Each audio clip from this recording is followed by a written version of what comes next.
So, now that we got through news that's not Mortal Kombat, the rest, I have to apologize, is Mortal Kombat. So, Mortal Kombat 10, or X, or whatever the hell they call it, is released this week. And I gotta say, it's pretty fucking awesome. Gruesome as ever? It's as gruesome as ever. It is the biggest, baddest, most awesome, mechanically sound Mortal Kombat I've ever played. I can actually go online now and compete with people.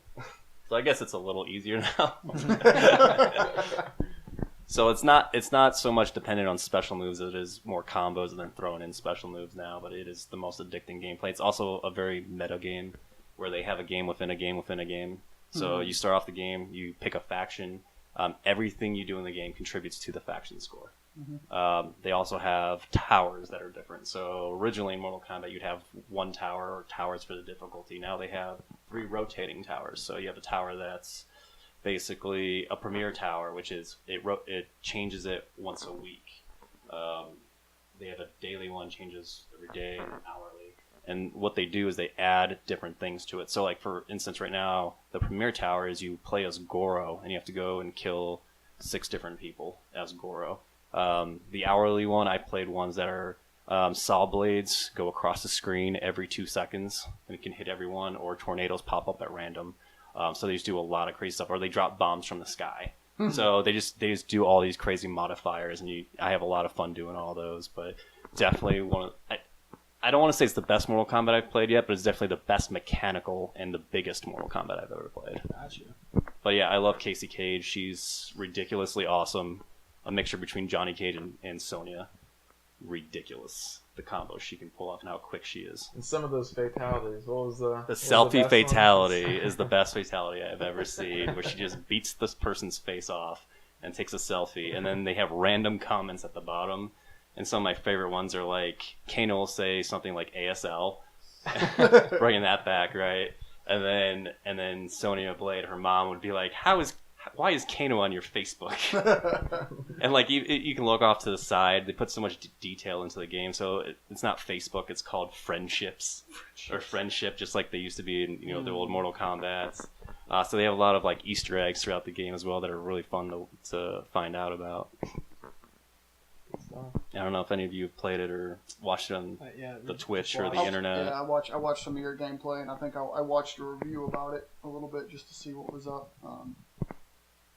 Looks interesting. I'm not really a big fighter, and I play Smash because it's just hilarious. But like Mortal Kombat and stuff like that, I'm so terrible. Like there's bad, and then there's how I am. Like you could button mash and still whoop me. So I don't play a lot of them. I play them every now and again, but it definitely looked interesting. It looked very detailed. I thought that was pretty cool. Like the backgrounds and stuff like that, I thought were really cool. And I guess one of them said that you could interact with the environments and stuff, and you can use like acid barrels or something. And I thought that's pretty. Is it rated M? Yeah. I'm just surprised by that. I mean, why would you be surprised by that? Well, like a couple years back, the whole GTA thing was like a huge controversy of how adult themed it was and everything, and now it's just like, killing people, breaking their jaws, and shooting them in the face. I think it was. I think even Mortal Kombat 2 was rated mature. Yeah. So, fun fact: Mortal Kombat is the reason you have ESRB ratings. They are literally because of Mortal Kombat 1, they invented ESRB to give ratings for games. Makes sense. Yeah. So, back on what? Mortal Kombat 1. After Mortal Kombat 1, I believe. So they released it because back then games were like Mario and Sonic. Yeah. And then some people would dabble in violence a little bit, or cartoonish violence, and Mortal Kombat just straight up parodied violence. You think about it though, Sonic was pretty violent. A hedgehog beats. Come on. You kill the guy, and then a funny bunny rabbit popped out. Imagine if that was blood. That's like Looney Tune violence. Come on. No, I remember, and I think what made the original Mortal Kombat so much crazier is like how much more realistic it was. Because I remember that when I did play it at like cousins' houses and stuff like that, like you have like your Sonic character who has a certain look, but like it almost looked like video or something. That's because it was. Yeah, because they would take video capture of people, and then they would turn them into sprites. Yeah, that makes sense then. Yeah, because I just remember, I think that's probably another reason that it got it, is because the more realistic the game is, the more harsh they judge your violence. Because in Mario, he actually squishes things to death, but you're a plumber who's an 8-bit plumber, and you're jumping on. I don't know what those things are, but it's really not that crazy. But if you turn like Goombas. yeah, well, I mean, as far as what kind of animals they are, or whatever. Rats, moles. They're like Mushrooms? walking mushrooms or. But if you That turn makes that into like a great rendering on a PS4 of a person smashing another person, which I'm sure is a fatality, they start to get squirrely about it. So I think just that kind of stuff. But Okay.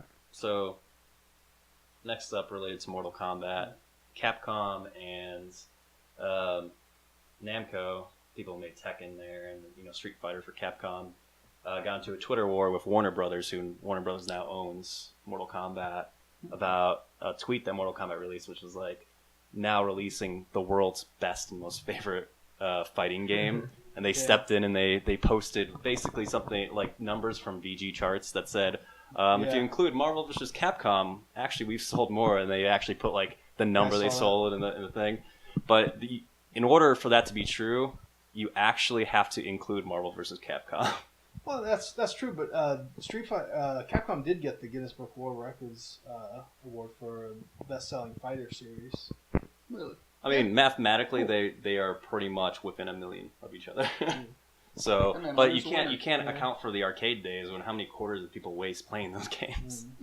yeah. So that's one thing. But we'll see what happens because we haven't gotten or we haven't got Street Fighter 5 yet, and Tekken 7. Those are supposed to come out this year too. So that's kind of what. I don't even know if Tekken's in the conversation, honestly. No, actually, if you don't count the crossover series, Tekken is actually the best-selling fighter. Is it? I Weird. looked that up right before we started. That's I was crazy. curious, Because they only have like, what, 7? They're not like the other two where they just keep making spin-offs Yeah, and I don't everything, know. so I'm surprised. I like when But that I think that it's again because Street Fighter branched off in a lot of the crossovers, Marvel versus Capcom, and what have you. Just using that as an example. I like when companies they're not mean-spirited, but they take jabs. Yeah. So not like every Sony now at and E3 when Microsoft announced the $5.99 price tag, or yeah. $4.99 or whatever it was. Like every now and again, it's. I mean, obviously for the most part, like Phil, the Xbox Phil guy. Yeah. Phil Spencer. That's it, Spencer. I always want to say a different name, but he put out a tweet congratulating Sony on $1 million for Bloodborne. And, that stuff's kind of cool, but little jabs like this, hey, we're actually the best seller ever. Yeah. I I don't know if I'd call call it a Twitter war, just kind of like what you were saying. It was kind of like a friendly. Oh yeah, it wasn't Especially malicious because- whatsoever. Yeah, I think We're if gonna it- sue you now. That is wrong. I could imagine they probably all know they're that close to each other, so that's what makes it fun. Is whenever it's fun when you're competing, not whenever you're crushing. Yeah. So it'd be a lot different if the Sony guys came out and said, "Hey Nintendo, how's that console doing?" Yeah. Like that'd be kind of a dick move. Yeah. That's such a frat guy move. Yeah. Sony bro. Sony bro. That should be their new mascot. Some Sony bro just goes. I think I just came Around up with my doing Mortal stuff. Kombat character. There you go. Oh yeah. Sony bro. All right. Bro. He's kind of a dick, but whatever. Yeah. I miss Kevin Butler, by the way. Could he be a frat guy? He could. You could. I could see him doing that. All right. So next we have. I think this is a controversial topic. Is playing DLC for free in one mode. What are your thoughts on this? So, what's an example? What? so to clarify, you can. So, like I was talking about those premium towers. Yeah. Like I was talking about that. You can play as Goro. Goro's technically DLC. But that's I the heard only about mode you can play him for. For 1 week, you can play him in the Premier Tower. So another Just week 1 will be week? Jason. Yeah. Oh. And then next week will probably be Jason. And the week Oh. after will be Tanya. And then, it's that challenge of, you have to beat this tower with this person. There might be another modifier. But if you want to unlock the whole character, you have to pay whatever money for DLC. And you can use them however you want, whenever you want. It's kind of like LOL. Doesn't League of Legends do that? But League of Legends is free to start with. It's free to start with, but you got to pay for the character to continue, though, don't you? No, you can play with. I think there's 3 at the beginning. You Yeah, can, but from there. what I understand, you can play with those 3, but a lot of people like to purchase extra characters and Yeah. stuff like that. But this is a $60 retail game that only has like a 5-hour campaign, and which I mean campaign it's Mortal Kombat. It's not, campaign's not really. I mean, something you buy it for. You're buying it as long as you know what you're getting. Mm-hmm. I feel like there's no excuse for it. I know a lot of companies do the false. I don't want to say false advertising because it is misleading expectations. That I think is just horrible. For which part? So if you give the expectation that this is going to be a fantastic 100-hour game. Sorry, I'm leaning towards Destiny with this one. Here's where we're going with this. We're still full pissed circle. at Destiny. I still like Destiny. You know what? I liked it. But now I'm done with it. But anyway, back to the point. If you give the expectation that you know really what you're buying, you know these characters aren't going to be free all the time, then you're going into that decision buying knowing that. That's your fault if you're unhappy about it. The problem is setting the precedent in the industry. Is I don't want paywalls. I don't want to buy a game and then just be spammed to buy more of the game after I already bought it and I'm playing it and I'm enjoying it. I don't like things being stuck behind that. A little bit here and there is fine. Like, really quick to clarify, it's not. It's basically something they created after the game went ready for launch, so you have to download something for it. It's not on the disc necessarily. Yeah. Or if it is, it was like a last minute add-on that they wanted to get. That they wanted to add the biggest problem with DLC is it's hard to put a line in. Here is where they started cutting stuff for the sake of turning into DLC. If I get a game and you can play the game and it makes sense and you can get through everything you need to get to and you don't have to spend an extra dime outside of what you paid for the game, to me that's fine. That's like with a lot of people blasting Nintendo for the amiibo. They're doing a lot of the games now have certain amiibo modes. Like Mario Party 10 had an amiibo mode that was locked, but for $60 you got an amiibo with your game. You could buy a $50 version without it. And those people were usually the ones complaining. And I'm like, well, you took the discount over the amiibo and you're mad it wasn't in there. But as long as, in that case, that it is locked behind a wall, but they give you that with the full price of the game. Now, if wait, is the full price Wii U game $60 typically, or is it $50 still? It's $60. It's $60. It's $60 for most games. Some games here and there they are a little bit cheaper, but for the most part, it's going to be $60. And with Nintendo IPs, it's pretty much always going to pay $50 to $60. But I don't know. It's such a hard thing because sometimes I enjoy DLC. Yeah. Like with Borderlands 1, I bought all of it. Yeah, with Skyrim, I bought the DLC. But whenever you go and play a game and you're having fun and then you get to this one area and it's like, yeah, you're here. Hit this button to go to the Sony's PlayStation store. And I'm like, oh, homie, don't play that. Yeah. It was really bad in Assassin's Creed Unity. I got that from my Xbox. And it's pretty blatant about, you can buy these little credits. It's like a freaking freemium game sometimes in there. It's like, yeah, you can go play the game and earn these things. But here's $50 and you can get all these credits and move it very quickly. Yeah, thank you Candy Crush and Facebook games for lowering the bar. Yeah, and that's the thing is don't, and even that is fine to me if you don't artificially make it a grind fest because of it. If I need 100, bottle caps to buy something, as long as it's a reasonable amount of time to get them, you're just going to find them organically. For the most part, it's easy to get, But if you really don't want to grind, or if you're at this one point and you really want to pay that $5 for 100 bottle caps, by all means, offer me the opportunity. But don't hide it behind stuff. But it looks like Ubisoft is starting to get in that. And one that's really starting to make me upset is Forza does it too. You can pay real money for cars and instead of grinding. And I think Gran Turismo is going that way. I haven't had a Gran Turismo since the PlayStation 2 days, and obviously I didn't have microtransactions in that one. But from what I understand, Gran Turismo is going that way too with their cars. Which, that's going to make me so mad because I love racing games. And those things are perfect to chop up into DLC because it's a bajillion cars. Mm-hmm. But somebody did the math on because everybody, Mario Kart has DLC. But somebody did the math on exactly how many tracks were in all the previous, how many characters were in all the previous, and how many Grand Prix. And it's been consistent every single game. they've never, even this most recent one that has DLC, has the exact same amount of tracks, the exact same amount of characters, everything's the same. There's a full retail game, but they also have a $20 DLC. For $20, you get 50% more game. You get 2 or 4 more Grand Prix. You get a whole bunch of tracks. You get a whole bunch of characters. So that's a way where it's done right. But the only thing is that's very easy to look back and be like, oh, there's always 32 tracks.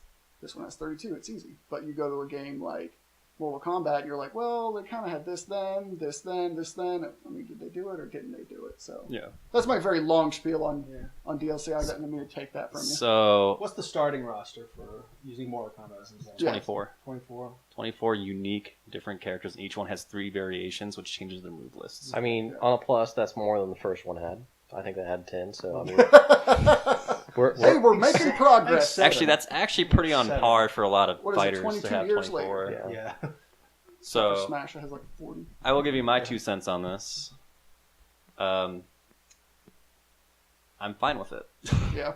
And the reason being is that, we all work in the software industry, and this is basically scope. I pay $60 for this game. I know it's going to be in it. Yeah. If I want more, I have to pay more. Customizations. Yeah, it makes... when I compare it to my job field, it makes complete sense to me, it completely. Now, if I'm smart enough to unlock the code myself, let's say it's on the disk, or anything like that, then I should be entitled to that. That's fine. And that's usually how the software industry is, except for like licenses and stuff. So I'm fine with it. It's also that I'm so used to it since this started back in like 2009 or 2010. So it's now commonplace for developers at the end of a development life cycle.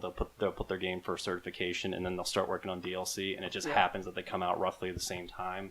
And definitely working in the software industry, we do that shit all the time too. Yeah. So for me, it's commonplace and it makes sense, not only in the game industry, but pretty much all software industry. Yeah. Yeah. Like I said, it's once they start nerfing the game for the sake of DLC, that's when it starts to upset me. Well, then it's timeline versus product at that point. Yeah. Exactly. So like I just go to that. It's like, well, you can have it sooner and less, or you can wait and have it more. And a lot of publishers are gonna be like, no, you're gonna release it now. Yeah. Or you end up with, again, Assassin's Creed Unity, where you get 17 frames per second. Oh yeah. When you got a cash cow like that, you Fix have that. to milk it. Yeah, that game still sucks. Like, I still go play it on my Xbox One because I got it free. But God bless, it's like in slow motion. So, oh well. How about your next one? The easy fatality tokens. This kind of Steve touched on it a little bit, so this is the same topic, but the internet's in an uproar about this one, and if you read every article on the internet, it makes it seem so bad, but it's exactly what you guys were talking about, this Farmville concept of everything. When you start the game, you get about 4 easy fatality tokens. The fatality token is that you basically hold R2 and another button, and it does the fatality for you. And you can earn these throughout the game, or you can just do the 5-button combo. Yeah. Or you can hold block for the directional inputs and let it go before you do the punch or kick and save yourself a lot of money. So many people don't know that. You can earn them too. Like I earned 2 or 3 more just playing the game. Oh, you actually naturally. earn them? Yeah. Oh. So you can either I earn them or you can spend $5 for 30 of them, and people only focus on the paying money for it. Yeah. That's no big deal to me at all. Yeah, I mean, I it's can't blame them for that's- wanting money for That's it. literally no nerfing whatsoever to the game. That's just saying, if you're really that lazy, screw it. Pay me $5. There might be some 5-year-olds or something like that playing Mortal Kombat for some reason, and they don't the not be able to do horrible Mortal parents Kombat. letting their Yeah. See, and that move, like being able to do a move quicker, that doesn't bother me at all. Yeah. Like seriously, I don't see the problem with that. That'd be I mean, I could see a lot of use cases for it. Like my dad, who's 65, he, if he ever played it, he would never be able to do a fatality, but he can hold 2 buttons. So yeah. I could see that, and girls trying to pick it up and play it and trying to see some of the fatalities. It makes sense to me. Yeah. Are you saying girls can't put it?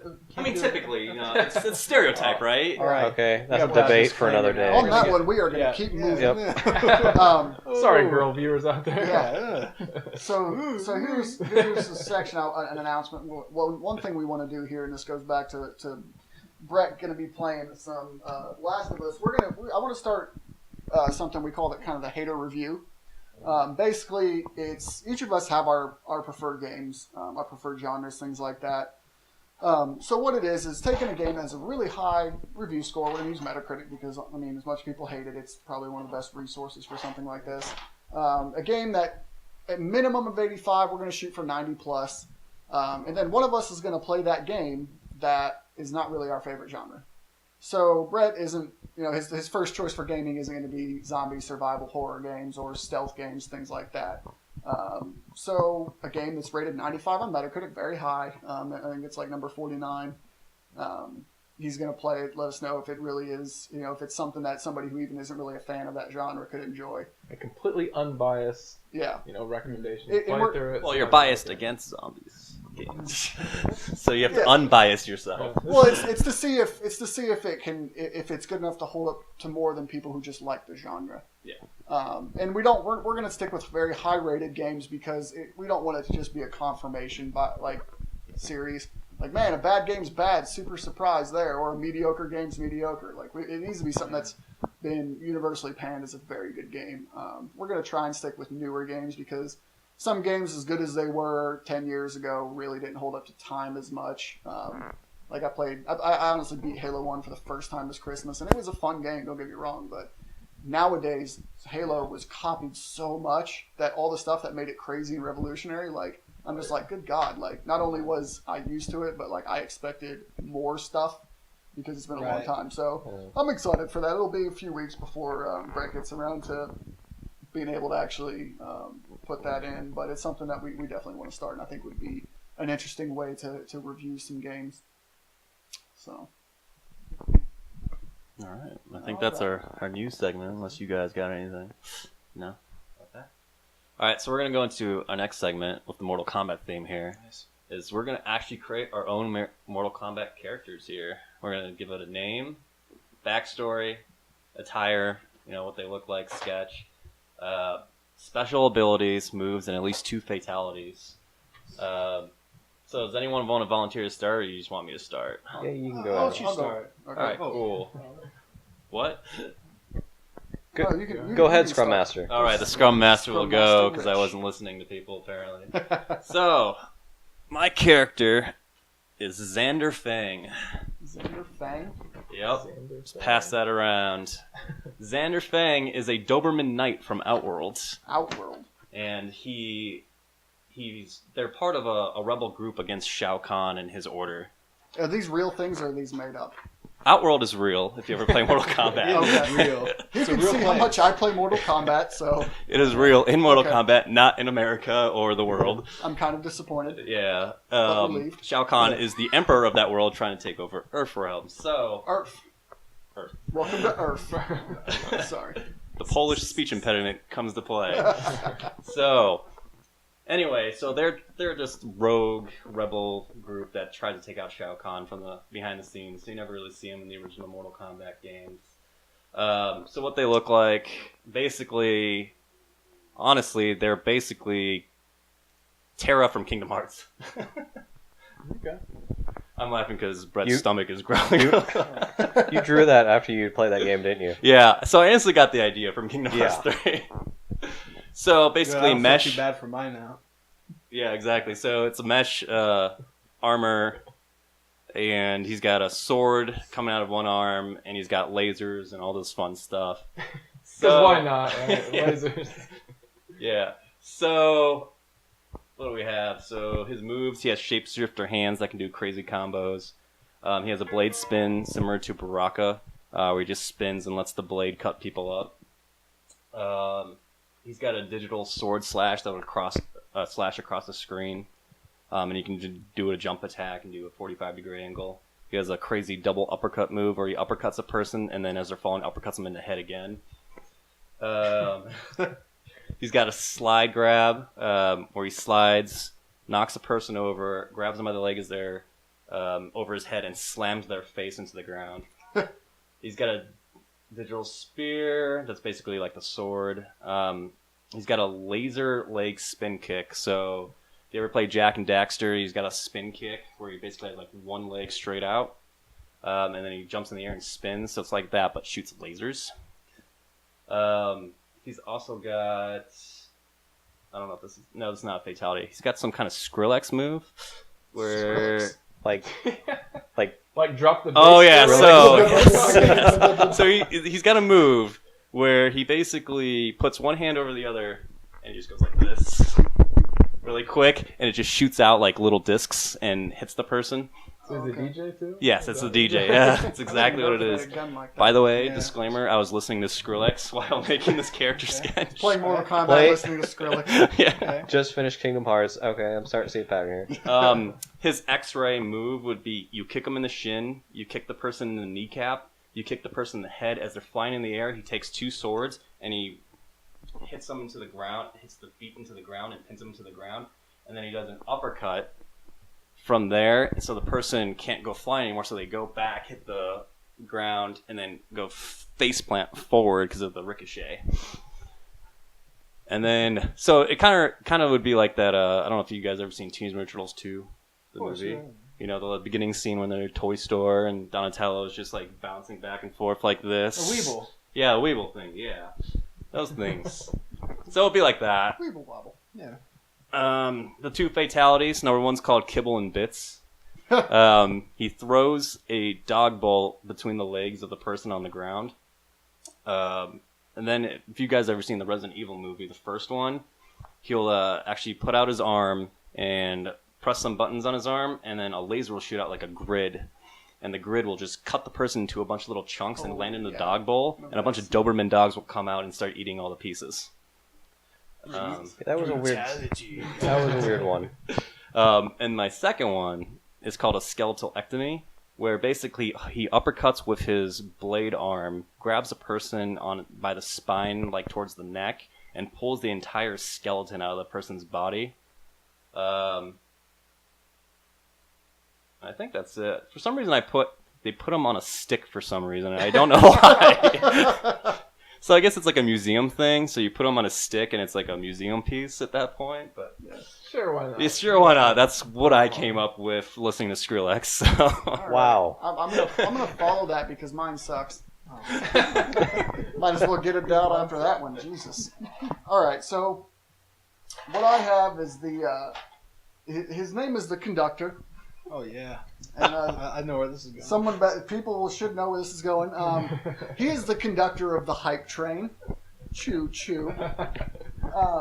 So his backstory is he pretty much gets pumped about anything AAA.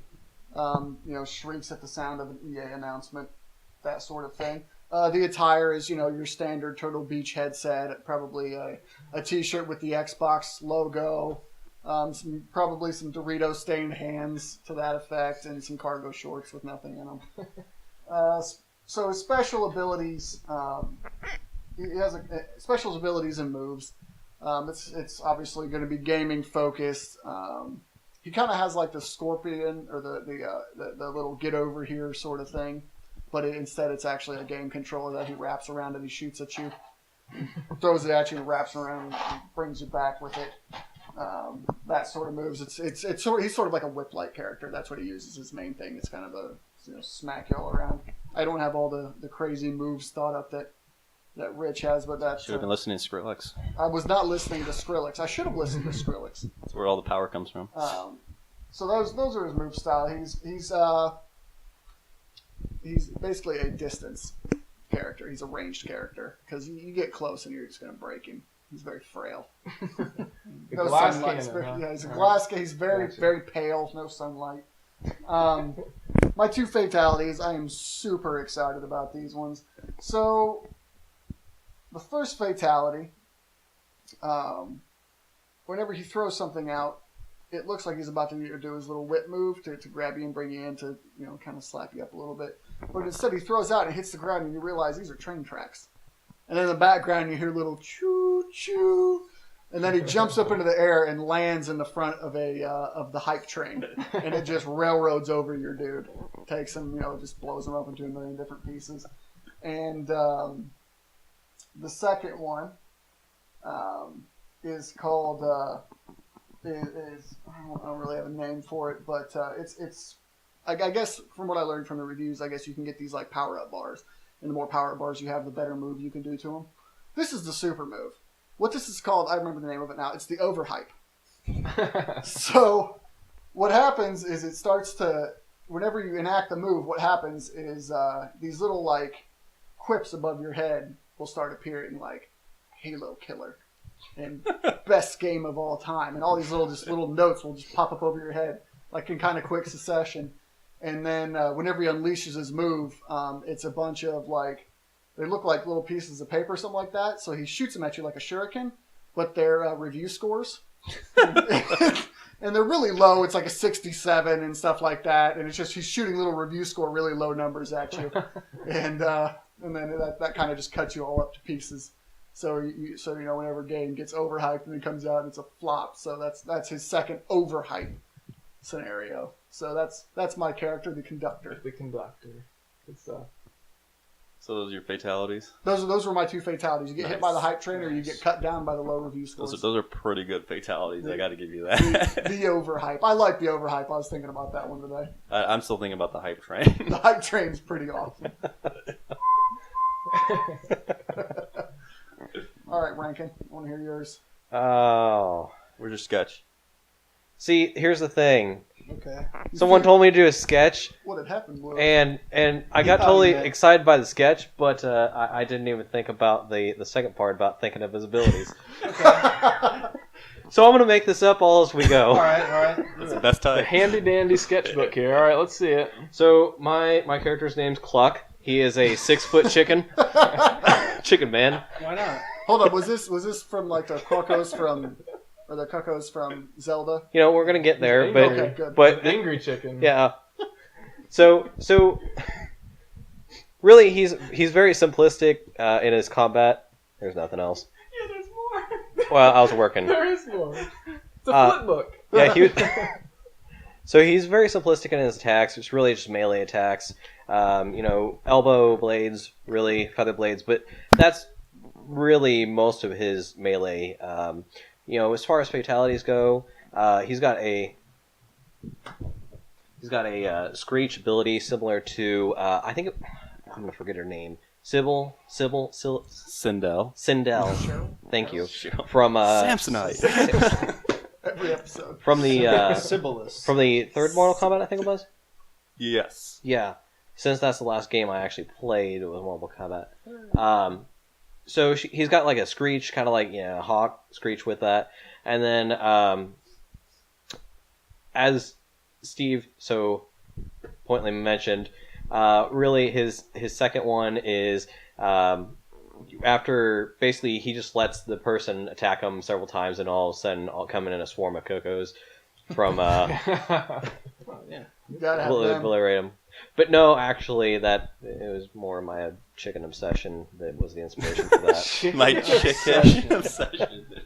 So it's basically a vicious Big Bird, is what I'm saying. Yeah, it looks like Big Bird. I mean, like, it's Big Bird with after he went to prison. He got roughed up a little bit. He got hard in prison. Yeah, I mean that is probably the best description I have for this. Lock up Sesame Street. Yeah. It's Sesame E Block. Yes. Today's letters S for snitch. Anybody know snitch? I'll get Clover.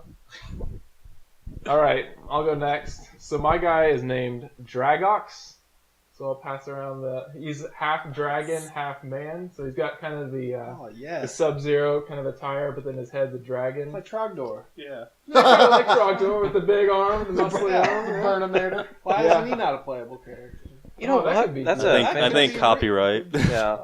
I'm sure it's super expensive. I to get a mean, home so was starter. Predator no kidding. and Jason. Yeah, so Dragox, let's see. His backstory was there's a mad scientist named Max that was working with splicing some genes. So it's kind of like Jurassic Park in a way, but he had a dinosaur egg somehow.